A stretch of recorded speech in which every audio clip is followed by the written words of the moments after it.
10h30. Je peux parler normalement à voix haute, mon fils n'entend pas. Il est 10h30 et on commence un vlog écriture. En réalité, réécriture. Puisque je suis en train de réécrire mon tome 1 de ma saga de romance. C'est un vlog où je veux vous montrer comment j'alterne entre ma vie de maman au foyer et mon projet d'autrice, parce que je trouve que dans le milieu de la lecture ou de l'écriture, les mamans ne sont vraiment pas représentées. Celles qui le sont ne parlent absolument pas de la problématique d'associer la vie de maman avec le travail d'autrice.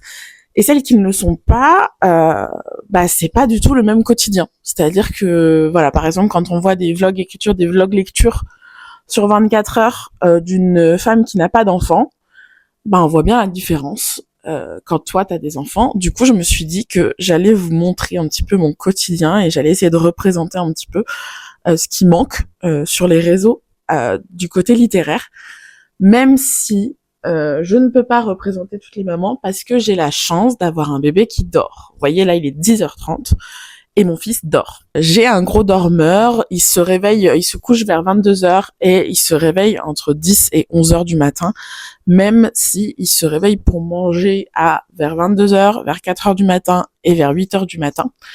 Et là, il devrait pas tarder à se lever, mais bon, j'ai un dormeur, j'ai un bébé qui fait des siestes parfois de 2 heures la journée quand il y a rien pour le perturber. Donc, je ne peux pas représenter toutes les mamans parce qu'il y a plein de bébés qui ne dorment pas. Je suis à temps plein avec mon fils, il va sur ses 6 mois et c'est pareil, ça ne représente pas toutes les mamans puisque pour l'instant mon fils du coup ne parle pas, ne marche pas, ne joue pas vraiment comme un enfant normal, ne va pas à l'école, etc. Mais j'avais quand même envie de parler de cette association entre maman au foyer avec un bébé et le projet d'autrice. Comme je vous l'ai dit, je réécris le tome 1 de ma saga et j'ai écrit le premier jet en un mois. Je vous ai fait une vidéo à ce sujet-là sur ma routine d'écriture pour ce mois d'écriture de mon premier jet. Et là, je suis en pleine réécriture. Il y a énormément de boulot parce que je suis très très très nulle en description. Je veux dire, c'est pas des choses auxquelles je pense quand j'écris. Donc dans mon premier jet, j'ai écrit les actions, les événements, un petit peu les émotions. Et par contre, j'ai quasiment décrit rien. Ni les endroits, ni les gens physiquement, etc. Donc, j'espère pouvoir rajouter au moins 20 000 mots à mon premier jet. Et il y a aussi le fait que j'aimerais travailler là dans cette réécriture, cette première réécriture, le show don't tell, donc montre au lieu de dire, parce que au début de mon livre, il y a pas mal de paragraphes où mon personnage explique des choses sur sa vie, etc., pour que les gens comprennent mieux. Et donc je me suis dit qu'il y avait quand même un petit peu trop de ce genre de paragraphes, même s'il faut pas tous les enlever. Du coup, il faut que j'ajoute quelques petites scènes qui permettent d'expliquer ce qu'elle a envie de raconter sans le dire. Je sais pas si vous avez compris. Mais je ne peux pas faire ça pour tout, puisqu'au début, en fait, elle parle de sa mère décédée et du coup de ce qui s'est passé depuis son enfance jusqu'à aujourd'hui à ce sujet-là. C'est difficile de faire des actions à part en mettant des flashbacks et je n'aime pas trop les flashbacks, c'est pas quelque chose que j'apprécie beaucoup. Il y en a 2-3 dans mon livre, mais voilà, moi les chapitres entiers de flashbacks ça m'agace quand je lis, en tout cas en tant que lectrice. Du coup, voilà, il y a des choses que le personnage est obligé de raconter, mais du coup tout ce qui peut être montré au lieu de raconter, j'essaie d'apporter ça. Du coup, ça fait que mes chapitres deviennent 2 fois plus longs. Après, quand je dis long, c'était des chapitres de 3000 mots. Hein. Voilà, donc là, il est 10h30. Le premier moment dans ma journée où j'écris, c'est mon petit déjeuner. Dès que je me lève, la plupart du temps, j'arrive à me lever un petit peu avant mon fils. Et donc, du coup, souvent, j'arrive à écrire 1 heure. Voilà, on est parti pour la première session d'écriture de la journée.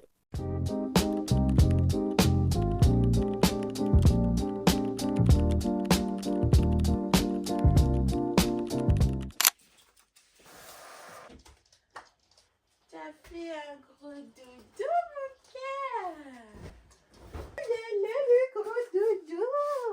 Ah, j'ai fait un gros dodo. Attends, je te libère. Je te libère. Watcha. Oh là. Coucou, mon amour. Il fait pipi. On a débordé. On a débordé. Watcha. On accroche le pull. Attends, maman accroche le pull. Il y a de la neige dehors. On va aller découvrir la neige. C'est la première neige du Doudou. Ça fait 5 ans qu'il n'a pas neigé ici. Et ça y est, Doudou, il vient, il neige. Doudou, il est tout beau. Faut que maman aussi, elle se fasse toute belle. Pensez à mettre de la crème solaire, même en hiver, surtout quand il neige comme ça. Très important. Crème solaire tous les jours. Quoi tout ça? Regarde. Oh là là. Quoi ça?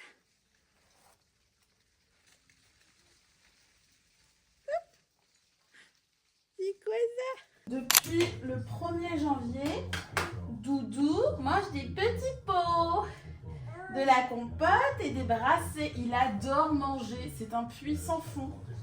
Et honnêtement, je sais pas si c'est vraiment que j'ai un bébé simple. Hein. Je pense que ça doit être ça. Mais j'ai l'impression que avec toi, être maman, c'est super simple. Le démarrage était un peu compliqué, hein, parce que t'as voulu sortir 2 mois et demi en avance.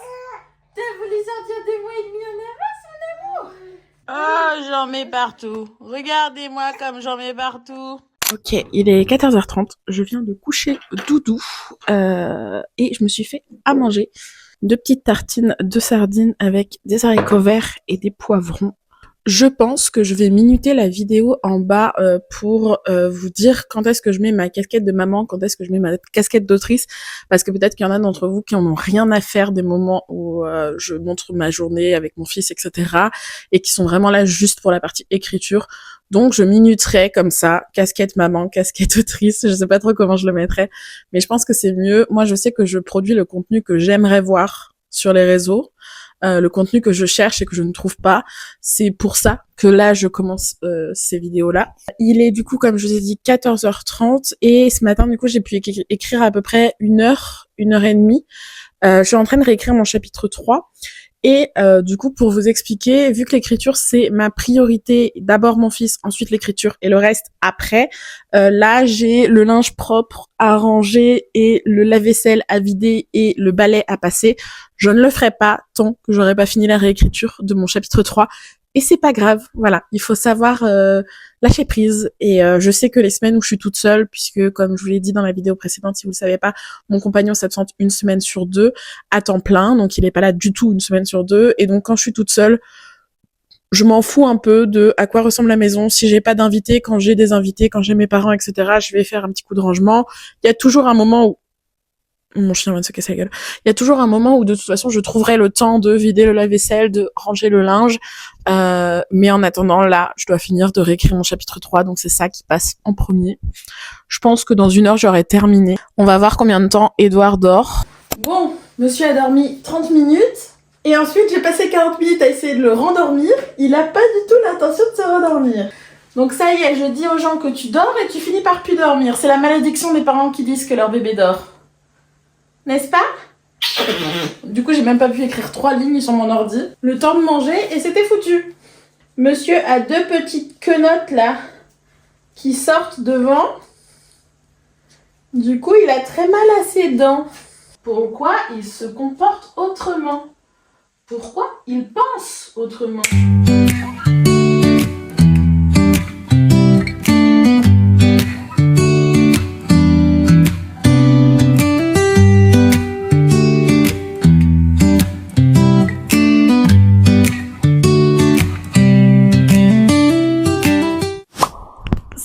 Souvent bancal, je suis désolée, c'est que vous verriez mon trépied, c'est scotché et tout. Le truc, je l'ai depuis que j'ai 12 ans, j'en ai 26 cette année, et il y a plein de trucs de cassés, donc à chaque fois je scotche, enfin bref, c'est n'importe quoi. Et là, va falloir que j'investisse parce que, en fait, je suis un peu bancale, j'arrive pas à me mettre droit. Du coup, qu'est-ce qui s'est passé tout à l'heure? Eh ben, j'ai joué un petit peu avec Doudou et je l'ai laissé un petit peu jouer à côté de moi, comme vous avez pu le voir. Et ensuite, il s'est endormi dans son transat, donc il a fait une petite sieste. Là, je vais lui donner son goûter parce qu'il est genre 17h, donc on va prendre un petit yaourt. Et j'ai fini mon chapitre 3. Voilà, j'ai travaillé 2 heures et quelques sur ma réécriture aujourd'hui.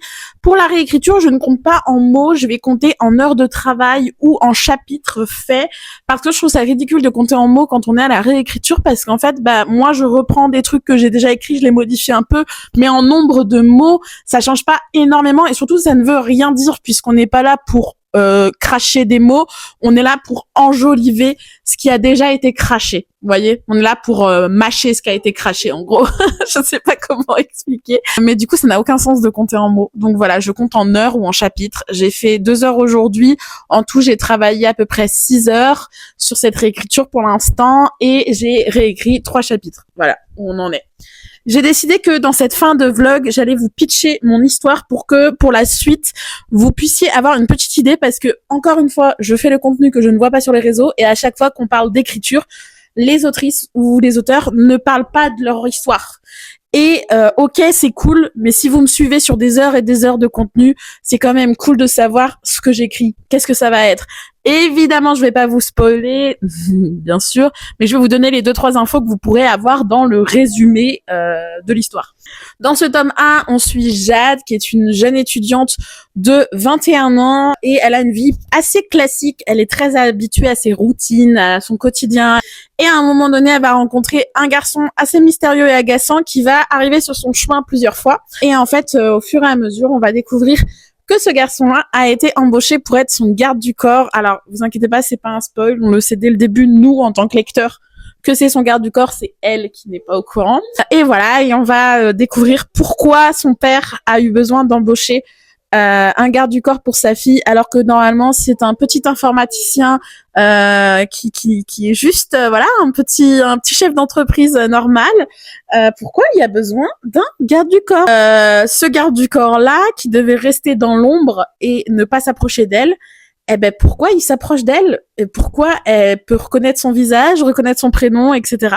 Dans le tome 1, on suit donc Jade et Ethan, ces deux personnages-là. Dans le tome 2, on suit la meilleure amie de Jade 2 ans après le tome 1. Et dans le tome 3, on suit un personnage dont je ne vous dis pas puisque elle n'est pas encore arrivée dans l'histoire.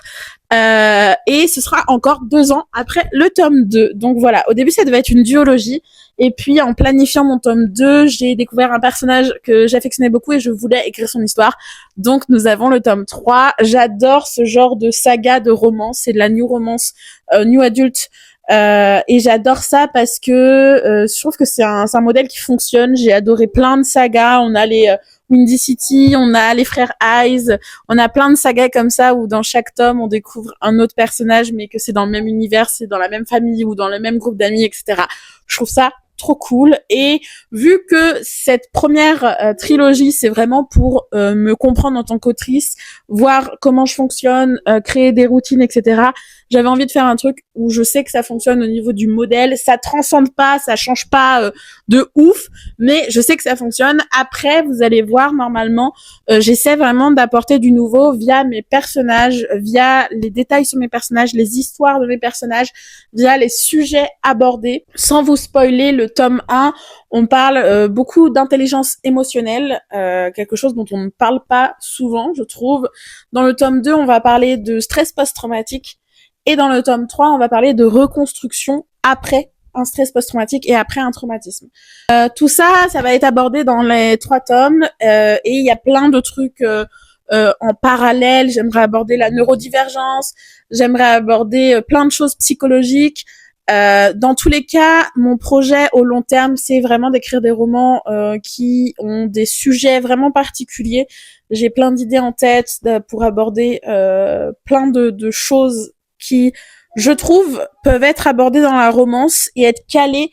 En fait, je trouve que les lectrices de romance, on aime lire de la romance, mais que ça doit être utilisé aussi à côté pour apporter d'autres choses que juste la romance. En parlant de romance, du coup, mes livres auront des scènes de smut, mais très très légèrement, juste pour satisfaire celles qui aiment vraiment ça. Mais moi, j'aime pas trop lire du smut, je n'aime pas trop l'écrire. Moi, je suis plus dans l'émotionnel, etc.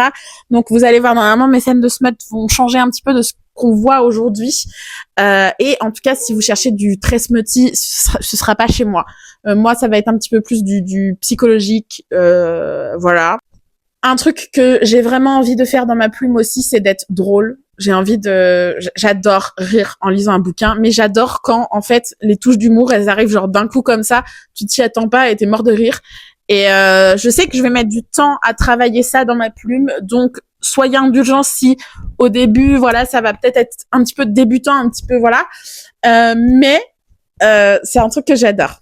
Comme je l'ai dit sur TikTok, cette trilogie est un projet d'auto-édition. Donc, si vous êtes intéressé par tout ce qui est auto-édition, suivez cette chaîne YouTube parce que il est sûr et certain que cette trilogie, je ne l'enverrai pas en maison d'édition et je vais l'auto-éditer parce que c'est un défi qui m'intéresse, parce que je veux comprendre tous les détails de l'édition, je veux me former, je veux être capable de m'auto-éditer.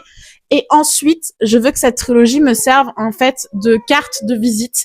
Et si je fais d'autres projets que j'ai envie d'envoyer en maison d'édition, oui, j'arrive mon cœur, que j'ai envie d'envoyer en maison d'édition, eh ben je pourrais dire voilà ce que j'ai fait toute seule. Voilà où j'en suis, voilà ce que j'écris, etc., etc. Du coup, je sais que je vais avoir besoin de bêta lectrice, d'une correctrice très certainement, peut-être d'une graphiste pour faire les maquettes. J'ai pu faire mes couvertures toute seule parce que j'ai quand même un passé d'illustratrice, donc j'ai été illustratrice pendant quelques temps. Donc j'ai réussi à faire mes couvertures toute seule là à la fin de l'année dernière, à la fin 2025. Entre la fin de mon premier jet et la planification de mon tome 2, je suis hyper fière de mes couvertures. D'ailleurs, c'est super dur de ne pas vous les montrer pour l'instant, mais je suis très très fière. J'espère pouvoir sortir le tome 1 en novembre 2026, le tome 2 en janvier 2027 et le tome 3 en avril 2027. Voilà. En fait, ça va être surtout des questions financières parce que faut payer la correctrice, faut payer la graphiste, etc. Donc tout ça, on verra plus tard. Peut-être que je ferai une campagne Ulule, je ne sais pas, on verra bien. Oui, c'est l'heure du goûter, je me dépêche. J'ai fini. Oh, je vous dis pas le bordel, j'ai fagoté Doudou pour sortir dehors dans la neige avec la poussette et tout. Pour aller au vœu du maire, parce qu'on vient de m'emménager dans ce village, donc je m'étais dit c'est une bonne idée d'aller au vœu du maire, comme ça je peux peut-être rencontrer d'autres mamans, des jeunes, etc. Résultat, arrivé devant la mairie, tout était fermé évidemment à cause de la neige. Ouh, eh ben, je vous le dis, je vais bouffer une soupe et aller me coucher. Sinon, dernier truc que je voulais dire pour toutes les mamans qui se disent... Attendez. Pour toutes les mamans qui se disent mais il pleure jamais son fils et tout, on le voit jamais pleurer dans ses vidéos. Je prévois à l'avenir... En fait, quand il hurle et que je l'ai dans les bras et qu'on dort, que je fais des siestes avec lui dans les bras, je peux pas filmer parce que je peux pas mettre mon téléphone sur le trépied, etc. Donc si, je vous assure, tout à l'heure, là il est, il doit être 19h15, 19h20. Et ça faisait 1 heure que du coup il pleurait et que je l'avais sur moi, qu'on faisait des micro-siestes sur moi, etc. Donc, si, j'ai un bébé normal, hein, il pleure aussi, des fois il est chiant, enfin voilà, vous inquiétez pas. On va s'arrêter là pour ce soir. Parce que nous, le soir, on mange et on va se coucher. Et on se douche. Et ça prend du temps. Hein, et puis ça, on va pas le filmer. Du coup, voilà, je vous fais des bisous. Et puis, j'espère que la vidéo vous a plu. Pensez, s'il vous plaît, si vous enchaînez les vlogs ou les vidéos en fond, là, vous êtes en train de faire quelque chose en même temps. Je suis sûre que vous êtes en train de faire quelque chose en même temps et que cette vidéo, elle est en fond. Faites pause à ce que vous faites. Si vous avez aimé la vidéo, si vous avez aimé le contenu, mettez un petit like et prenez le temps d'écrire un petit commentaire si vous avez la foi, parce que nous, ça change notre journée de voir un like, un commentaire, etc. Et vous, je sais que vous consommez les contenus à l'affilée sans se poser de questions. Vous vous demandez même pas si vous êtes abonné à cette créatrice, etc. Je sais parce que je le fais et maintenant que je poste, je fais attention à bien liker, commenter, m'abonner quand j'aime le contenu, etc. Donc voilà, faites une petite pause dans ce que vous êtes en train de faire. Et puis likez, commentez, abonnez-vous. Et bisous bisous.